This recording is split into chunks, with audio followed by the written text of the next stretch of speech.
You had some questions for me, Rick. One or two, Lieutenant. May I start with, you're an American lieutenant leading a European resistance. What's your question? How did that come to be? Flippancy, the lieutenant part, going in the military, the American part, I guess that's where I was born. But I consider myself more of an internationalist, been under arms all over, wherever the hot spots are, wherever they send me. Were you invited here by the Army to lead, or were you appointed? You're getting into some classified, need-to-know areas. I don't know if you have that kind of a clearance, and I don't want to be evasive with you, but let's just say I serve at the pleasure, not necessarily of the host government, but there is a certain amount of legal protocols that have to be, shall we say, finessed in order for me to be here as an irregular.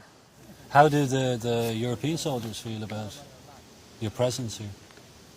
You probably have to ask them, but there hasn't been too much friction.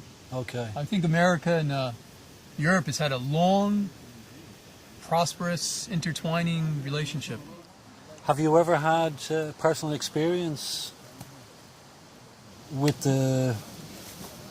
the enemy, per se? Have they ever harmed your family or friends of yours in any way? Professional soldier, which is what I consider myself, and certainly with the Neocrusaders, the high standards that they try to uphold, there isn't any room for personal peeves or conflicts or anything like that. We just basically do what we're tasked to do. So no member of your family or friends has ever been harmed by the Muslim enemy? I think that's something we're not going to really discuss. And when you talk about a professional soldier, you are aware that the Neocrusaders are widely known as a band of mercenaries, fighting on a moral cause.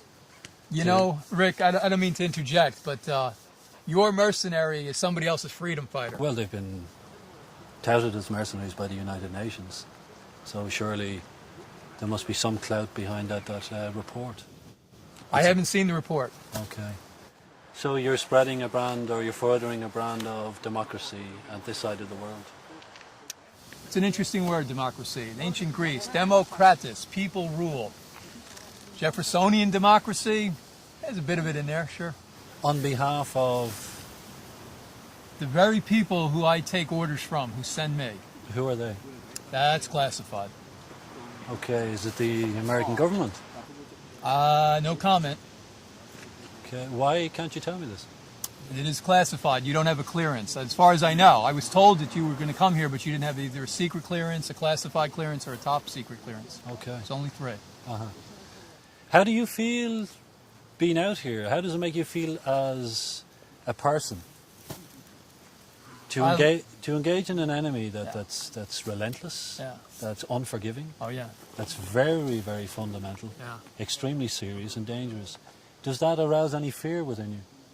Anybody who's not afraid is one of two things. One is they're stupid, which I'm certainly not that, or 2, they're mentally imbalanced, which I'm certainly not that. So again, you know, fear just comes with it. That's part of it. How many men have you killed? I don't think I know as far as counting. I don't think anybody I know would ever count. You're talking about confirmed kills. You're talking about something that's left over from Vietnam era speak. Well, I'm not sure what conflicts you've been involved in, but I'm wondering if you'd have a rough figure of how many people you've actually killed. Probably too many to count, but certainly not enough. That's why I'm still out here fighting today. Of course, I'm not doing interviews with you. And I don't mean to be flippant or flippancy, but the fact that you do, you get paid. Well, I assume you're being paid. That's right. Yeah. Okay. So but this isn't a charity. It's not volunteers. Well, although we've had a few. There's no possible way to run an operation like this without money. That's right. It has to be funded in some way. Absolutely. Where's that funding coming from? I don't think on a need-to-know basis that's any of your affair. Of course, as a reporter, an investigative reporter, you could fact-find that. Well, I have 1 or 2 ideas. I have heard a number of your men mention certain, let us say, associations or areas in the world today, but if it's on a need-to-know basis, I won't address it any further. I'm smiling because I guess, unlike the enemy, the men you spoke with, and I'm pointing over there because in a general way they might be over that way, but probably they're allowed to speak reasonably freely, unlike the enemy that we're dealing with. Well, I've yet to interview the enemy. Okay. I hope to get a chance at some Yeah. point to get an even balanced Yeah. report on this Yeah. whole thing, because to a layman like me, it seems pretty frightening that something like this Sure. can go on today. Sure. But Can I ask you a question? I don't mean to turn it around and ask the reporter a question. May I? Sure.